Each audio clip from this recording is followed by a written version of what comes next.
Hey, everybody. Thursday evening. Welcome to the show. My name is Stuart Davis. I am a flawed man of God. I'm a deacon at a small church just outside of Richmond, Virginia. I'm not a pastor. I'm not a biblical scholar. I haven't been to seminary. I'm not trying to get you to join my church or donate to any special cause. What I'm here to do is talk about God, talk about Jesus, talk about Christianity, talk about church. So, if you're somebody who's interested in starting a relationship with God, with and learning more about Jesus, welcome to the show. Please stay tuned. Get through out of this what you can. Think of it as a somewhat of a primer of what to expect with Christianity. I've been a Christian my entire life, and I should be an example of someone you might run into if you start going to church and kind of get an understanding of what to expect. Our belief system should be, um, and not necessarily always what is practiced. So, welcome to the show. Also, if you are here to just listen and be a part of Christian conversation about various subjects from within and without the church, welcome. Glad to have you here. The chat is quiet tonight. Porcupine, you are first. You are first. Um, and only at this time. The first and the only one right now. So, um, did it a little bit. I'm running a little late tonight. Again, doing some stuff with the family. That's always fun stuff to do, and ran a little bit late, but I think that throws people off. I think that people tend to appreciate the hour notice to get on, and then if they don't see it, I guess the assumption is, well, he might not be streaming tonight because I've told you guys I might not. I'm not gonna be here every day. So, but thank you for tuning in. Those of you who are Justin 47 second. Justin, have you chatted here before? I feel like I don't know. It looks familiar, but I'm not sure. I'm not sure. My memory is not what it used to be. I'm a boomer now. I don't always get your notifications. Um, you got it this time, and this time it went out late. In fact, I had to back it up on StreamYard um, because Facebook won't let me do it sooner than 10 minutes. I was going to start it at 8:30, so it didn't get everybody a whole lot of time to get ready and get the notification. Of course, hey, never know. YouTube might be playing their games, which they do from time to time, and that's interesting to know. That's interesting to know. I was talking about this the other day. I haven't really cracked the code for YouTube on this subject. I can do some things that get a little bit of popularity, something that's trending on Twitter, like the one that I like to bring up is uh, when everything was going on with the Cincinnati Reds in the offseason. Sell the Team Bob was trending on Twitter. I'm a Cincinnati Reds fan, so I do a small do a small stream on this, and I put that in the title, and all of a sudden, I get way more views than I normally would, and that's interesting. It's just interesting. I'm playing with the lighting a little bit. Hopefully, it looks a little bit better. I've turned off the lamp up there, which I thought was actually a good thing. I think it's better this way. I actually have no light heading towards me other than what's coming off of my computer screens. So I think the only thing I need to figure out is that backlight back there. What do I have in my hands? You may ask. These are, I just got them today, bow fishing arrows. So if you're familiar with your traditional arrow, you've got the warhead. You've got the warhead and but what you don't see on normal arrows is the prongs. So the arrow goes through the fish, and then when it goes to leap before it can leave, the barbs stick out, anchors the arrow into the fish while you reel it in or pull it in. More likely, you're doing it by hand, like I do. And there you are. Porcupine says, I'm less washed out. It is better. That's what I was thinking. That's what I was thinking. It makes my cold sore look more more noticeable. But nobody gave me any grief about it. Get grief about the nose. Get grief about from Nico about how loud it is when I drink. That's another look. Look at this new edition. Wife got it for me. She got one for herself. Got one for the kids. It's whatever. I mean, it's nothing special, but I can sip out of it like this. And hopefully for Nico's benefit, it doesn't sound like World War II as he described it. So, welcome to the show, everybody. Glad to have you here. We have quite the episode tonight. It's not something super super what do you want to call it? Controversial. At least not in today's context. But it does touch on something that a lot of people are critical about in the Bible, Christians and non-Christians alike. And that is genocide. That's something we've been talking about really for the entire most of what Joshua's about, and that is conquering the Canaanites, conquering the Promised Land, and putting many of these people to the sword. Most of the time, not in the case of the Gibeonites, but most of the time, for like the Amorites, they get killed all the way to every man, woman, and child, and that's genocide, right? And one of the things we've heard a lot about in the arguments against abortion and other things that come up within Christianity is God doesn't have a problem with abortion because he was okay with killing babies during genocide. That's something that was done. The simple answer to that is this was something that was taking place under God's explicit direction, with a purpose in mind, with a punishment in mind. Not something that we are to take into our own hands.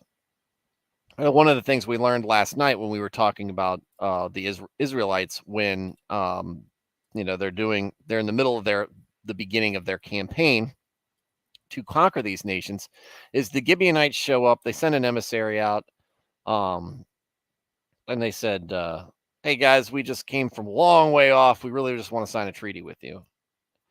And instead of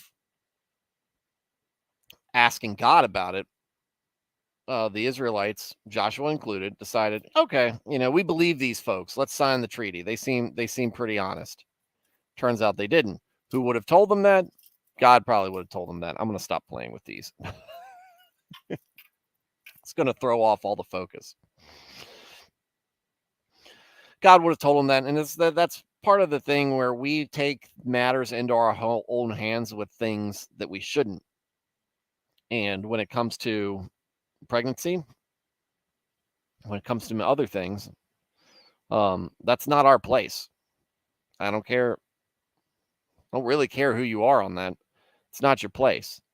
And that discussion on an individual level is much different from God giving an explicit direction with a specific purpose in mind for other people. It's not the same thing. And not only that, again, we're saying it's God is who decided that those men, women, and children would die, not you, because whatever reason a person would want to get one, whether it be because they're scared, whether it be because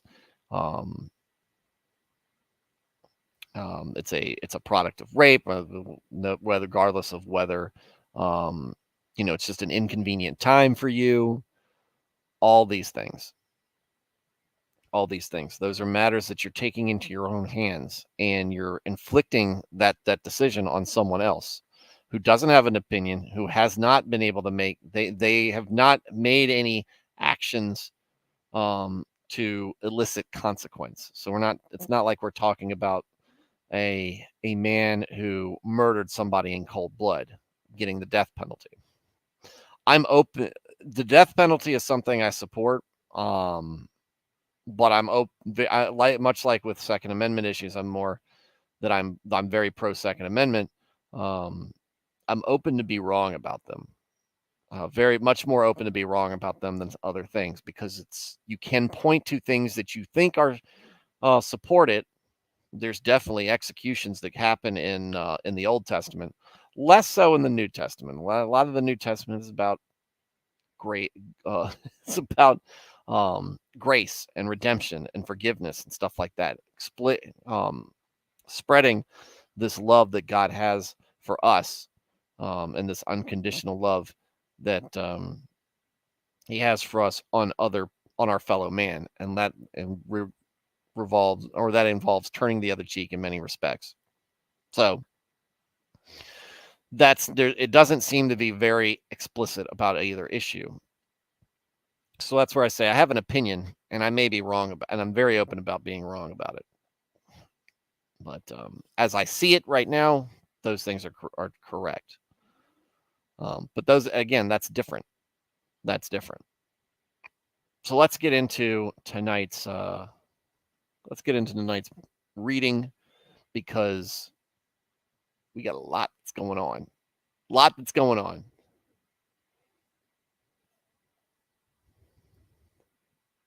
Nernaeth! I didn't see you last night. I knew someone was missing from the chat that was a regular.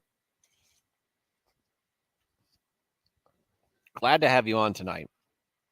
Hope you were having fun, doing whatever. I'm not going to begrudge any of y'all for having other things to do, as I often do as well. There we go. I teach Isaiah on Wednesdays. Isaiah's awesome.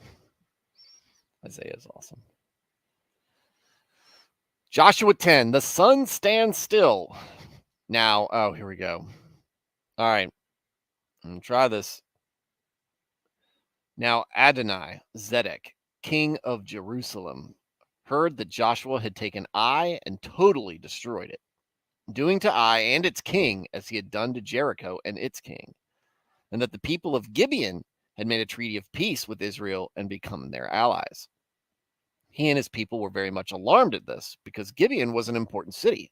Like one of the royal cities, it was larger than Ai, and all its men were good fighters. Sounds like Gibeon, going back to Gibeon, they made a smooth move. Very smooth move. Helped them out in the long run. Hopefully, and if that sets them up, eventually their people are tied into the Jewish culture. They reach a measure of salvation.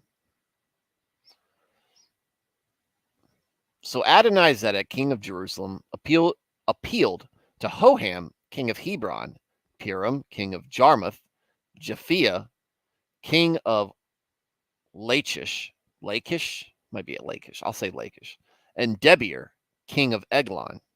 Come up and help me attack Gibeon, he said, because it has made peace with Joshua and the Israelites. Then the 5 kings of the Amorites, the kings of Jerusalem, Hebron, Jarmuth, Lachish, and Eglon, joined forces. They moved up with all their troops and took up positions against Gibeon and attacked it. This is almost a battle of 5 armies. I really could have tied this in better if this wasn't 7. But hey, 7's a good number in the Bible. The Gibeonites then sent word to Joshua in the camp at Gilgal. Do not abandon your servants. Come up to us quickly and save us. Help us, because all the Amorite kings from the hill country have joined forces against us. This is an interesting thing. We don't know exactly, at least I can't tell, what's in the treaty that was signed. between the Gibeonites and the Israelites. However, if it wasn't explicitly in there, I mean, this is a good escape.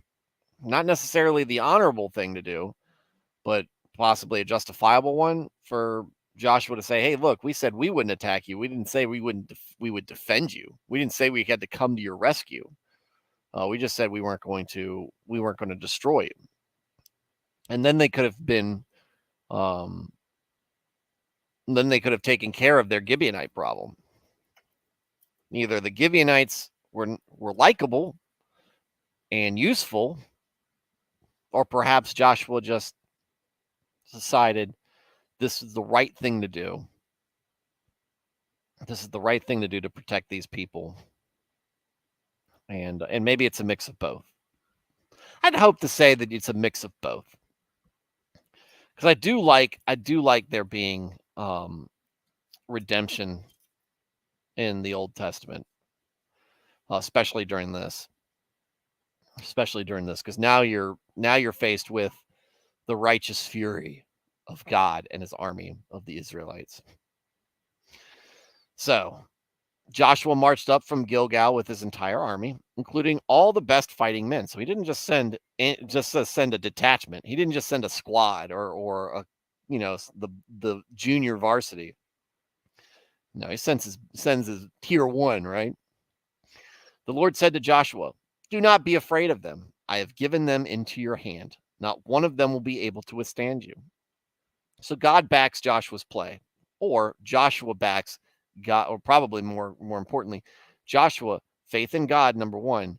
Joshua does what God intends for him to do.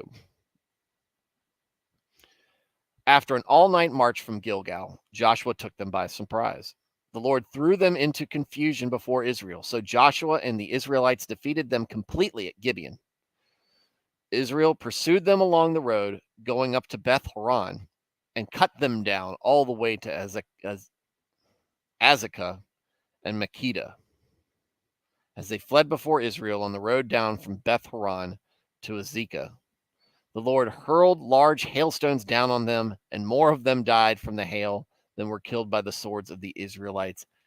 Imagine getting killed by hailstones.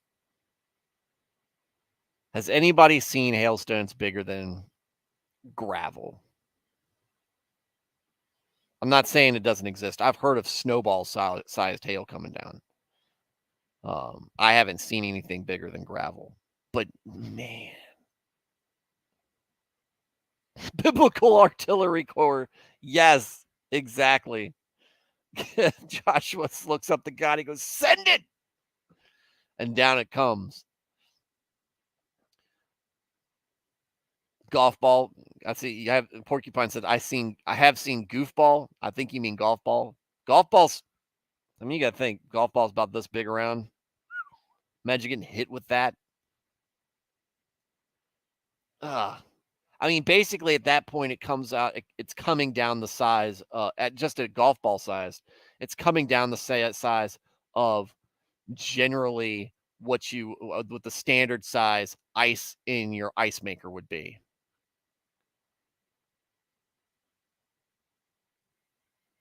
Whew.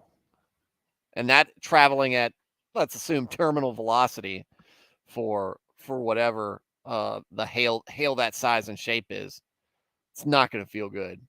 It certainly didn't feel good about this. More of them died from the hail than were killed by the swords of the Israelites. So again, Israel comes done.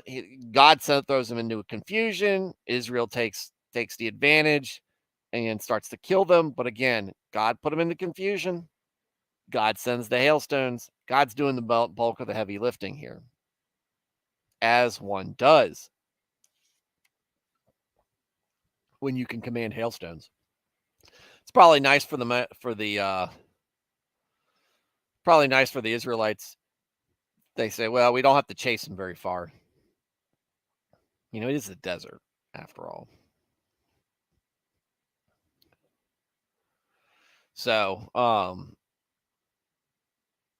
Porcupine said, messed up my parents' car. All the dealerships had cars for the cheap after that storm. Whew.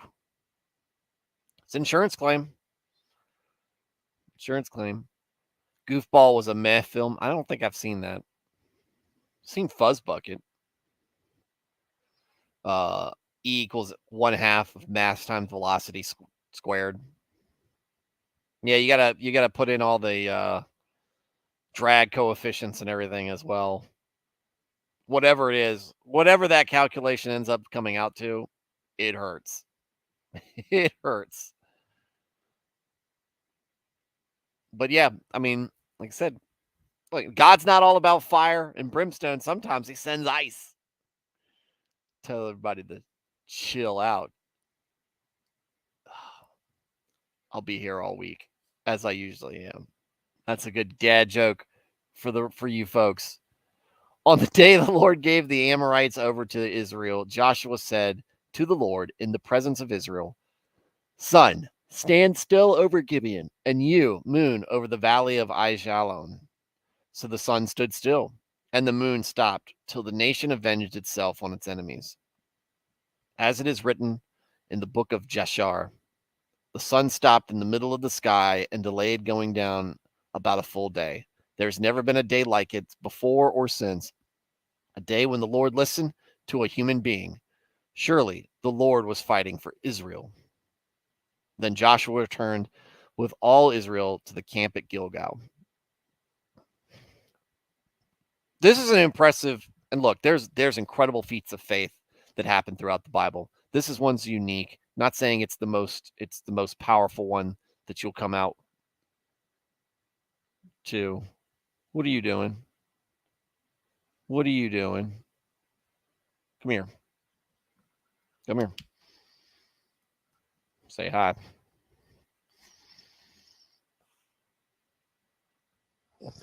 No, no. You wanted to be up here for some reason. Go on. You can sit right there. Oh, they're calling you. You better go. Go and get. Go downstairs. You're not in trouble. Go on.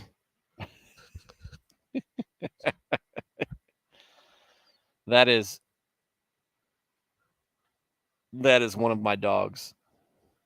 Lucy. Not Lucy, Lucy. It's a play on T. Boston, because she's a Boston. Boston T, but Southern.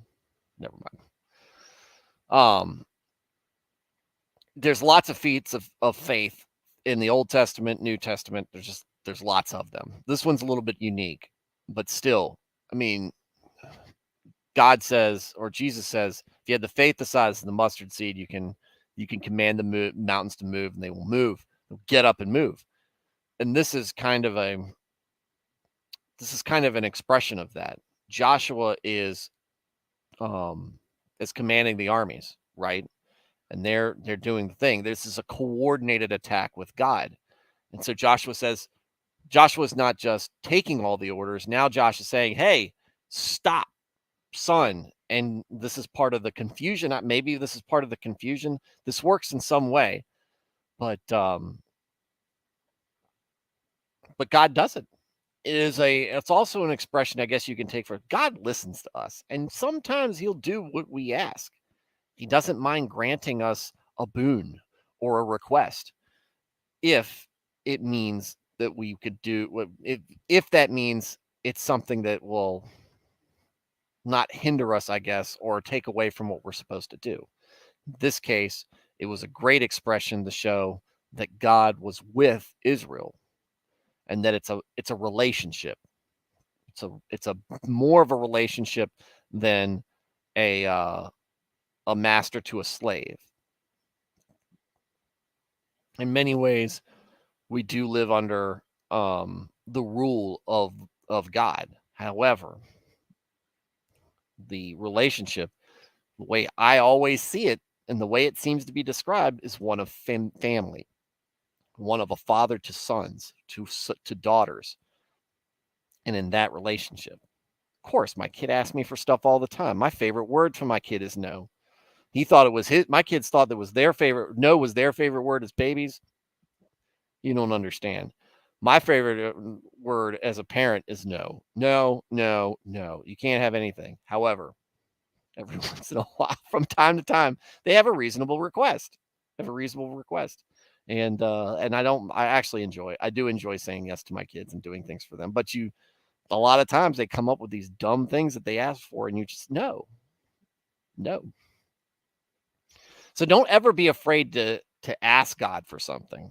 And I think this is one of the things that I struggle with. We've talked about a few things that I struggle with the past couple of nights. The first one is going to God for advice, praying, asking for guidance, which is something I don't do enough of.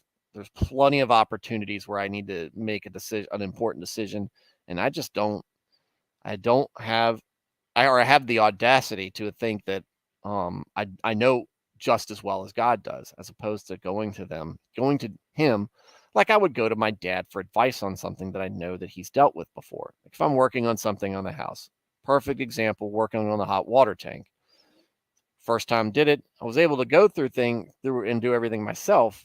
However, it would have been a lot faster, and I wouldn't have made as many, wouldn't have to do as much um, backing up and retrying on something if I'd have had my dad there to go, hey, does this look right? Or, hey, how would you do it? Same thing. God is a, is a very knowledgeable being, obviously. Um, and he has, he's a very knowledgeable being and oftentimes can give us the guidance that we seek if we're paying attention. Nernaeth, pro tip, turn off the water before opening the pipes. That is a pro tip. I have not made that mistake. One of the first things I do, and this is coming from a dad who built, or this is coming from the son of a man who built his own house, is the first thing I do is turn off the electricity. That circuit's gone, and that water pump is off, and that water is not flowing. And if there's not one available, always put a valve readily accessible at any point where there's water coming into the house. So the pipes going to a sink, you want valves underneath. Toilet, you want a valve underneath there. Same thing. Also, don't trust the girlfriend or wife when they say shut it off. When they say they shut it off. Yeah. Yeah. Well, what you do is you bring them in and you have them undo it.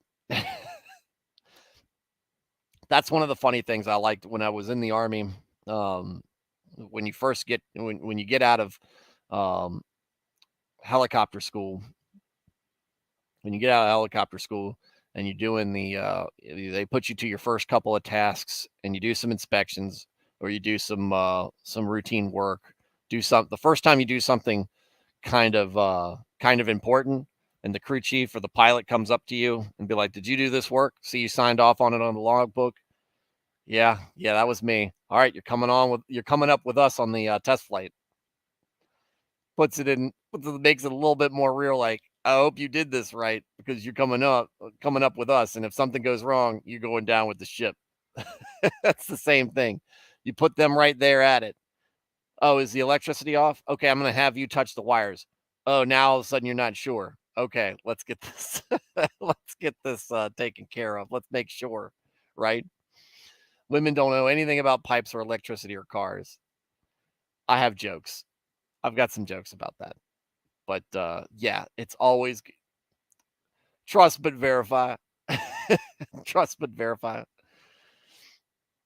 Going back to what your earlier comment, Nath, I wouldn't have the bones to ask God for that. I need to work on that. I think we all do. A lot of times I feel selfish asking for something. If it's in the past, like if there was a job that I wanted to have that I'd applied for and I thought, or promotion that I was up for, I would pray, please God, give this to me. Please, I need this, blah, blah, blah, blah, blah. I feel selfish. I've been blessed so many times over. It's enough. I really have more than enough. Anything is more than enough, right? Naked we come into this world and naked we leave. But I just, I've got so much that I feel stupid. I feel like a brat. I feel spoiled asking for more. Don't he doesn't have to say to grant you your request, but he wants to hear from you about what you want. Talk about it. Talk about it with him. And you might come out of that, even if you think you know something, you might come out of that interaction maybe understanding why you might not want what you think you want. Gain a little wisdom at the same time. So 30 minutes. We ain't even finished the first chapter tonight. I've only finished the first section. 5 Amorite kings killed. Now the 5 kings had fled and hidden in the cave of Makkedah. When Joshua was told that the 5 kings had been found hiding in the cave at Makkedah, he said, "Roll large rocks up to the mouth of the cave and post some men there to guard it. But don't stop. Pursue your enemies. Attack them from the rear and don't let them reach their cities, for the Lord your God has given them into your hand." So they hide in the cave of Makkedah, probably because there's pretty large hail coming down. And let's just close them in the cave. So Joshua and the Israelites defeated them completely, but a few survivors managed to reach their fortified cities. The whole army then returned safely to Joshua in the camp at Makkedah, and no one uttered a word against the Israelites. You shut your mouth.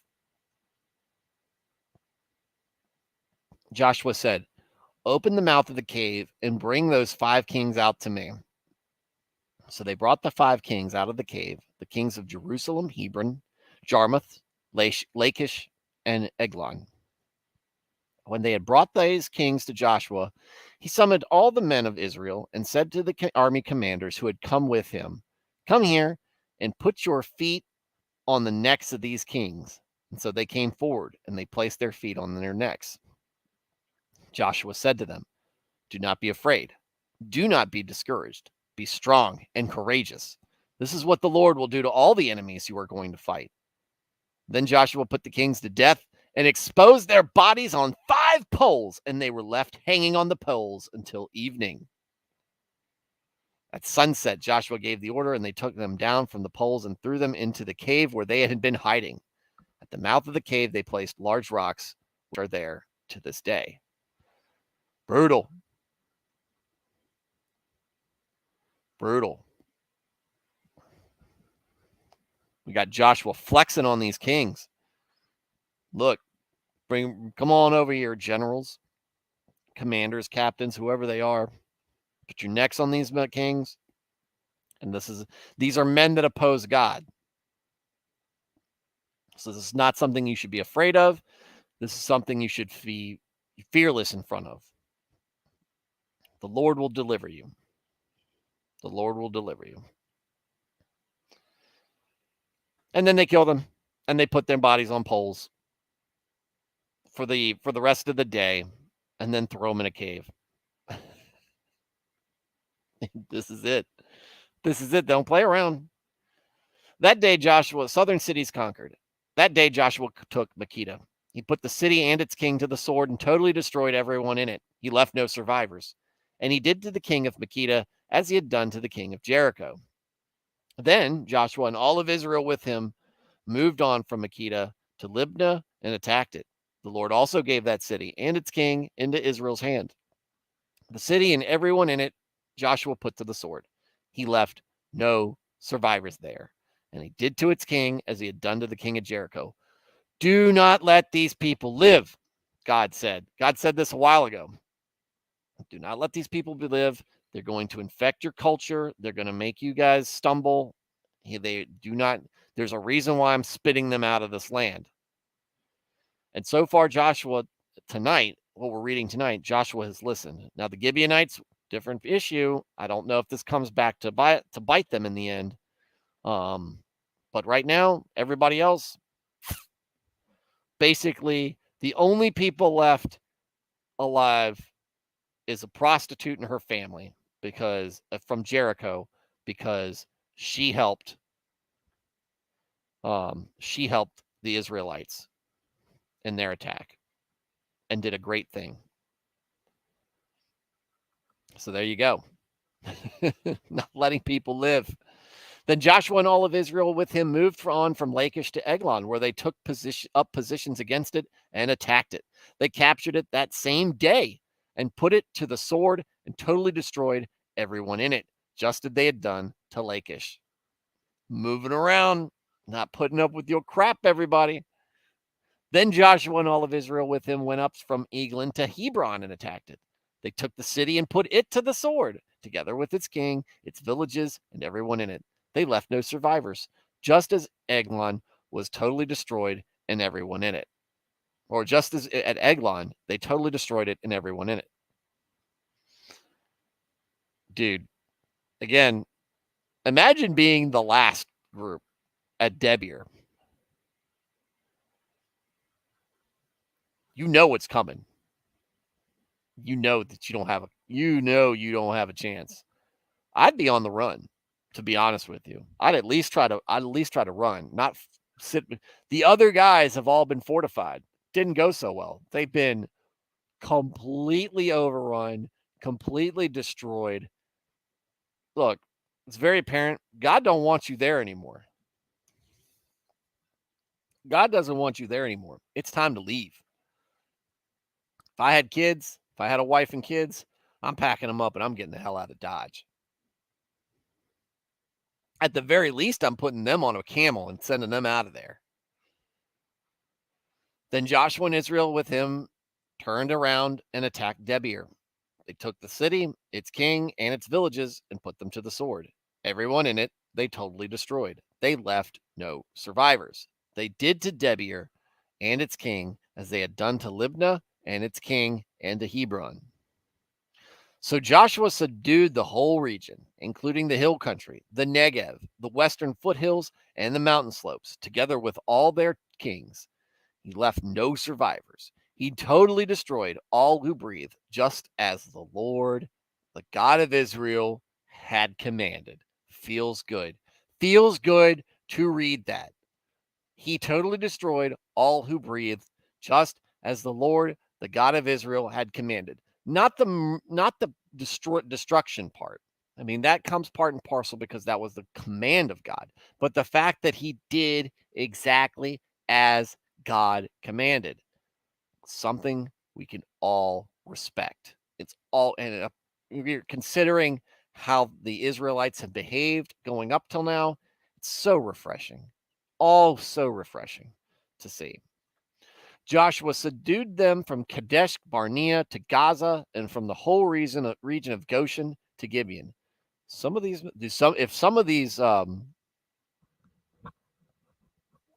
these names sound familiar for current events, Goshen, Gaza, yeah, these names still remain. All these kings and their lands Joshua conquered in one campaign because the Lord, the God of Israel, fought for Israel. Important to remember. All these kings and their land Joshua conquered in one campaign because the Lord, the God of Israel, fought for Israel. Then Joshua returned with all Israel to the camp at Gilgal. Look, I was in Iraq, and I know there's a lot of people, and it's not going to be the first. It wasn't the first, and it won't be the last war where both sides think they're fighting. They're the good guys, right? And that their will and their cause is God's cause. Now, a little bit different in our Iraq sense. You know, you have Muslims thinking that Allah is fighting for them, and he is, because I believe that the God the Muslims worship is actually Satan. That's a different conversation. However, it's important to remember God gave explicit instructions to not just Joshua, but all the Israelites. These are commands that everyone is aware of, right? You know what you're doing is the will of God. and you're going through with it. It's important to remember that here. Not all the time when we fight wars, we are doing it on behalf of God. A lot of times there are political reasons behind things that are advantageous that have nothing to do with God's will or his plans. So, or at least not directly because due to his instructions. I mean, everything happens due to God's will, but the motivations behind politicians and generals or whoever is not always being considered or not always considering God's wishes or his commands. In this case, this is a righteous cause. We can see it not just from the end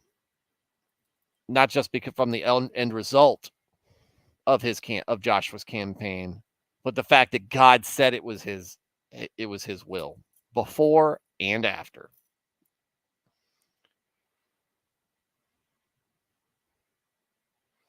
The northern kings defeated. When Jabin, king of Hazor, heard of this, he sent word to Jobab, king of Madon, to the kings of Shimron and Akshaph, and to the northern kings who were in the mountains, in the Arabah south of Kinnereth, in the western foothills, and in Naphoth Dor on the west, to the Canaanites in the east and west, to the Amorites, Hittites, Perizzites, and Jebusites in the hill country, and to the Hivites below Hermon in the region of Mizpah. They came out with all their troops and a large number of horses and chariots, a huge army, as numerous as the sand on the seashore. We know it's large because we've heard that before. God talking about Abraham and his descendants. As numerous as the sand on the seashore, all these kings joined forces and made camp together at the waters of Merom to fight against Israel.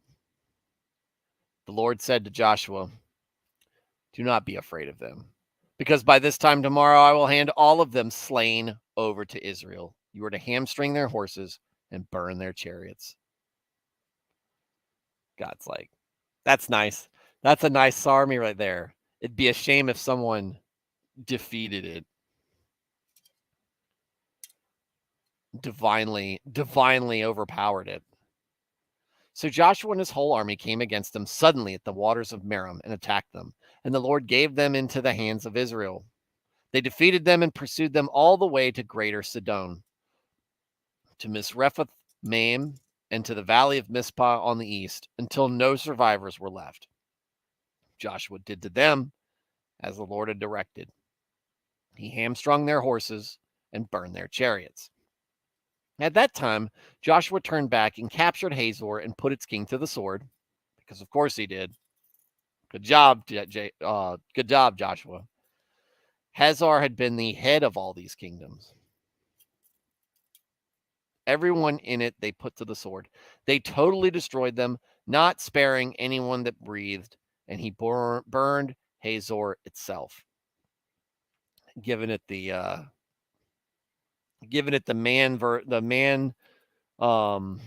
man-made version of the Sodom and Gomorrah treatment. It looks like there.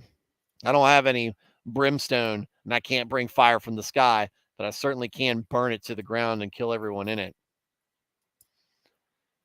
Joshua took all these royal cities and their kings and put them to the sword. He totally destroyed them, as Moses, the servant of the Lord, had commanded. Haven't heard about Moses in a while. Yet Israel did not burn any of the cities built on their mounds, except Hazor, which Joshua burned. The Israelites carried off for themselves all the plunder and livestock of these cities, but all the people they put to the sword until they completely destroyed them, not sparing anyone that breathed. As the Lord commanded his servant Moses, so Moses commanded Joshua, and Joshua did it. He left nothing undone of all that the Lord commanded Moses. Okay. And that sounds good. Sounds like the Gibeonite thing isn't as bad as we thought initially. because it's basically giving the impression right now that Joshua is complete in doing what he's been instructed. So Joshua took this entire land, the hill country, all the Negev, the whole region of Goshen, the western foothills, the Arabah, and the mountains of Israel with their foothills, from Mount Halak, which rises towards Seir, to Baal Gad in the valley of Lebanon below Mount Hermon. He captured all their kings and put them to death. Joshua waged war against all these kings for a long time, except for the Hivites living in Gibeon. Not one city made a treaty of peace with the Israelites, who took them all in battle. For it was the Lord himself who hardened their hearts to wage war against Israel, so that he might destroy them totally, exterminating them without mercy, as the Lord had commanded Moses. I'm going to get to that in a second, Nernev. At that time, Joshua went and destroyed the Anakites from the hill country, from Hebron, Debir, and Anab, from all the hill country of Judah, and from all the hill country of Israel. Joshua totally destroyed them and their towns. No Anakites were left in Israelite territory. Only in Gaza, Gath, and Ashdod did any to survive. So Joshua took the entire land, just as the Lord had directed Moses, and he gave it as an inheritance to Israel, according to their tribal divisions. And then the land had rest from war. Bingo. Nerneath, just a note, if anyone feels bad for the Canaanites, child sacrifice was rampant and insanely common in the area. These were really bad hombres. I like that. The bad hombres. Bad hombres. That's correct. That's correct. The Canaanites, the Hivites, Jebusites, all blah, blah, blah, blah, blah, blah. They all did it.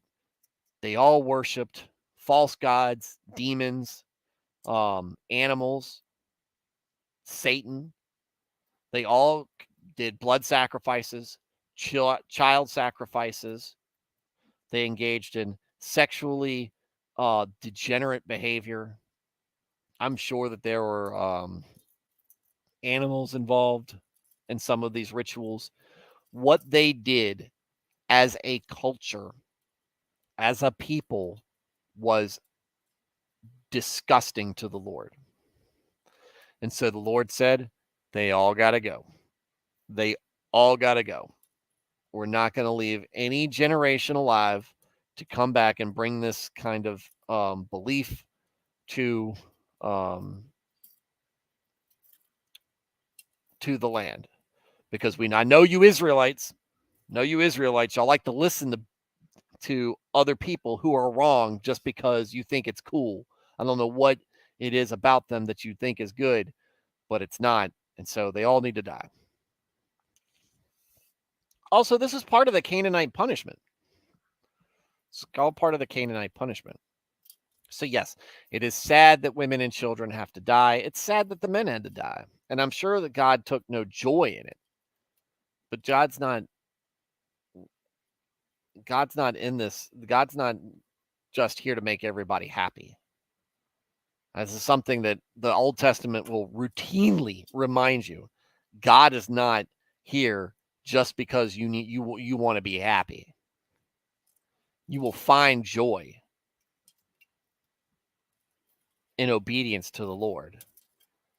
Not God finds joy in changing his own identity and image to fit what you want and what is convenient to you at the time. Because when you do this, when everybody does what they want, then you get places like Canaanite, the land of Canaan, and you get practices like that. It's important to remember that. Oh, well, God still loves me. Yeah, God still loves you. That doesn't mean he accepts what you do. That doesn't mean that it's okay to do the things that you do. And I'm not just saying you or the person I don't like or whatever group of people is making a bunch of noise on social media or protesting. This includes myself and my sin that I do on a regular basis, or sins, right? When I'm a jerk to people, when I don't represent the faith well, when I sin in my own ways, it's that's damnation on myself. That's me inviting that. That's me rejecting God's commands. Asking for forgiveness, coming to God with humility, sorrow, repentance, love, faith. That's where we get where we need to be as Christians. It's not a well, that's where we get closer to where we need to be. That's what God wants to see. He doesn't want a bunch of unrepentant assholes running around just thinking what they're doing is okay and that they'll get away with anything they want to get away with. It's not a good attitude. That's not an attitude that buys into what's wholesome and what God puts down as the rules that we should live by. The rules that he set in his house. When I say his house, I mean the universe because he created it in the beginning.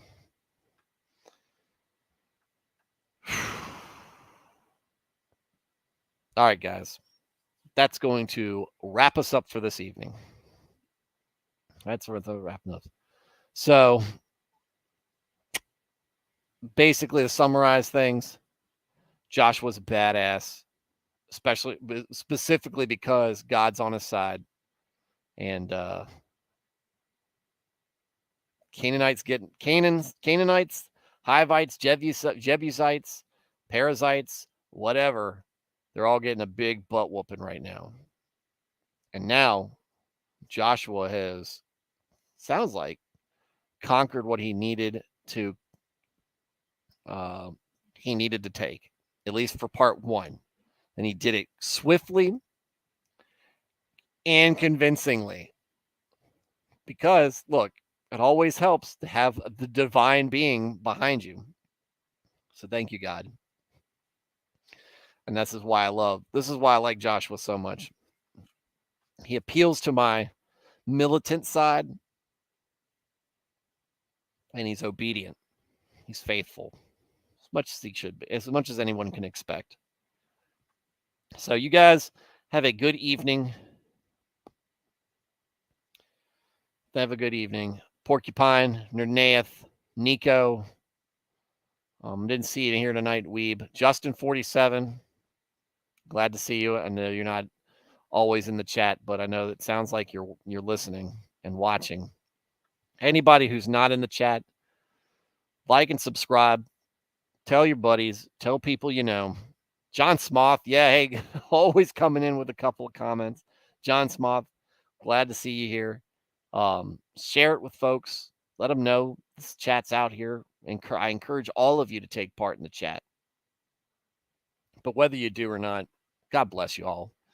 Have a very, very good night, and God bless.